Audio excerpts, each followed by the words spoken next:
आज बात करते हैं भारत की आर्थिक जीवन रेखाओं की।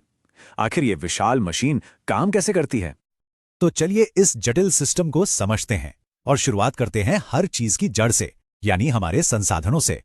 सबसे पहले संसाधन आखिर है क्या? सीधी सी बात है, हमारे आसपास की कोई भी चीज जो हमारी जरूरतें पूरी करे। पर किसी भी चीज को संसाधन बनने के लिए इन 3 शर्तों को पूरा करना जरूरी होता है।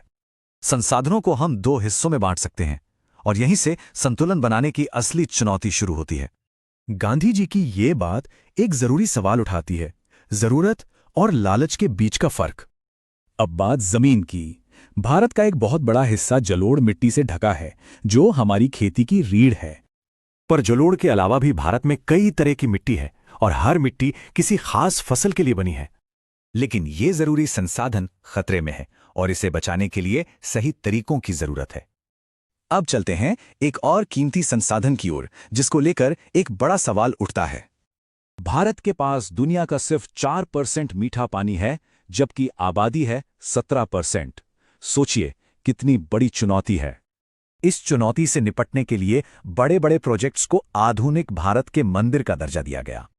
लेकिन आज पानी बचाने के लिए पुराने टिकाऊ तरीकों पर फिर से ध्यान दिया जा रहा है। और जब जमीन और पानी मिल जाते हैं तो शुरू होता है खेती का चक्र, जो 3 मौसमों में बटा है। इसी खेती में एक बड़ी क्रांति आई, जिसने भारत को खासकर गेहूं और चावल में आत्मनिर्भर बना दिया। अब फोकस वापस मोटे अनाज पर आ रहा है, जिन्हें उनके पोषण की वजह से सुपरफूड माना जाता है। इन फसलों को प्रोसेस करने के लिए चाहिए एनर्जी, और अब पारंपरिक स्रोतों से हटकर नए विकल्पों पर जोर है। यही एनर्जी खनिजों को निकालने में भी काम आती है, और इसका एक बहुत बड़ा भंडार एक खास इलाके में है। और यही कच्चा माल और एनर्जी भारत की इंडस्ट्रीज की जान है, जिन्हें हम 2 हिस्सों में देख सकते हैं। इनमें से एक इंडस्ट्री खास है, क्योंकि ये बाकी सभी इंडस्ट्रीज की मशीनें बनाने की नींव रखती है। तो संसाधन हैं, खेत हैं, इंडस्ट्रीज हैं, पर ये सब आपस में और बाजार से कैसे जुड़ते हैं? यहीं काम आता है ट्रांसपोर्टेशन का नेटवर्क, जिसकी हर कड़ी की अपनी एक खास भूमिका है।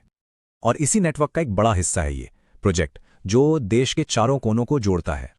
तो ये सब एक चेन की तरह जुड़ा हुआ है। एक भी कड़ी कमजोर हुई तो पूरी चेन टूट जाती है।